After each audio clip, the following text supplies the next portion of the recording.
دوستوں، کیا آپ جانتے ہیں کہ آئنسٹائن نے وقت پر خفیہ ایکسپیریمنٹ کب کیا تھا؟ اس نے ایکسپیریمنٹ کو عوام سے کیوں چھپایا؟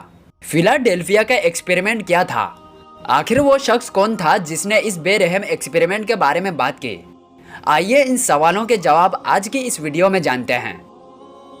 اکتوبر 1943 میں نیوی افسروں سے بھرے ایک ایلیجڈ جہاز میں جہاز کے افسران اپنا معمول کام کر رہے تھے۔ ان میں سے بہت سے لوگ اس بات سے بالکل بے خبر تھے کہ چند منٹوں میں ان کے ساتھ کیا ہونے والا ہے، اور وہ نہیں جانتے تھے کہ وہ ایک غیر انسانی تجربے کا حصہ بنیں گے۔ اچانک ان سب کو کچھ تباہ کن تجربہ ہوا۔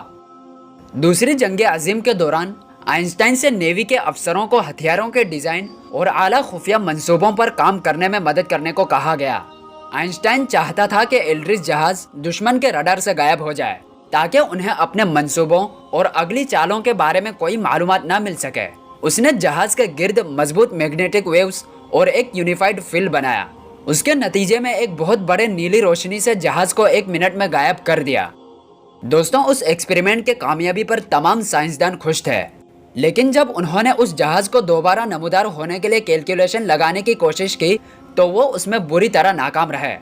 لیکن 10 منٹ بعد جہاز دوبارہ ان کے سامنے خود آ گیا۔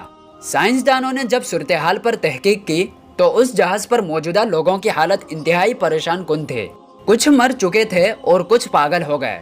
کچھ لوگ اس جہاز کے دھاتوں سے جڑے ہوئے تھے اور دوسروں کو پر اسرار بیماریاں پیدا ہو گئی تھی۔ فیلاڈیلفیا ایکسپیریمنٹ کے نام سے مشہور یہ پورا ایکسپیریمنٹ لوگوں سے چھپایا گیا تھا۔ دوستوں، اس کے بارے میں آپ کیا سوچتے ہیں؟ کچھ سالوں کے بعد آئنسٹائن کے ساتھ کام کرنے والے ایک سائنٹسٹ البیلک نے اس ایکسپیریمنٹ کے بارے میں دماغ کو اڑا دینے والے اور چونکا دینے والی سچائی کا خلاصہ کیا۔ اس نے کہا کہ اس ایکسپیریمنٹ کا بنیادی مقصد جہاز کو غائب کرنا نہیں تھا، لیکن آئنسٹائن در حقیقت ایک ٹائم مشین بنانا چاہتے تھے، اور وہ توقع کرتے تھے کہ جہاز 1943 سے 1985 تک کا وقت طے کرے گا۔ فیلاڈیلفیا ایکسپیریمنٹ آئنسٹائن کی طرف سے وقت اور جگہ کو کنٹرول کرنے کی پہلی کوشش تھی۔ اس کے تباہ کن اور نقصان دہ اثرات کی وجہ سے معروف سائنسدانوں نے اسے لوگوں سے چھپایا، ورنہ انہیں شدید رد عمل کا سامنا کرنا پڑتا۔ دوستوں، کیا وقت کا سفر ممکن ہے یا یہ صرف سائنس فکشن کی طرح لگتا ہے؟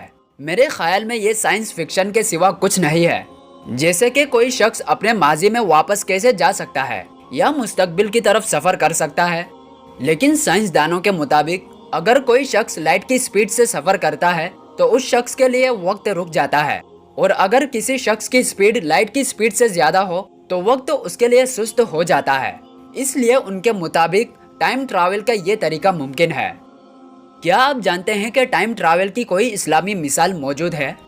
دوستوں، معراج کی وہ رات جس میں نبی اکرم صلی اللہ علیہ وسلم بیت المقدس سے ہوتے ہوئے آسمانوں کی طرف سفر کرتے ہوئے 8 انبیاء سے ملے اور بالآخر اللہ تعالیٰ کی بارگاہ میں حاضر ہوئے اور پھر اپنے گھر واپس تشریف لائے۔ لیکن جب رسول اللہ صلی اللہ علیہ وسلم واپس آئے تو آپ کے گھر کی کنڈی ابھی تک کھلی ہوئی تھی۔ انہوں نے اپنا سارا سفر آسمان سے بھیجے گئے لائٹ سے بھی تیز رفتار ایک لمبے سفید پروں والے سواری پر مکمل کیا۔ دوستوں، حدیث سے معلوم ہوتا ہے کہ براق لائٹ کی سپیڈ سے بھی زیادہ تیز سپیڈ کے ساتھ اسپیس میں سفر کرنے والا سب سے تیز رفتار تھا۔ لہٰذا ہم آسانی سے سمجھ سکتے ہیں کہ معراج کے دوران وقت کا پھیلاؤ واقع ہوا تھا۔ دوستوں، فیلاڈیلفیا کے ایکسپیریمنٹ میں سائنسدانوں نے نیچر پر قابو پانے کی کوشش کی تھی، لیکن اس نے بہت سے لوگوں کی زندگیوں میں تباہی مچا دی۔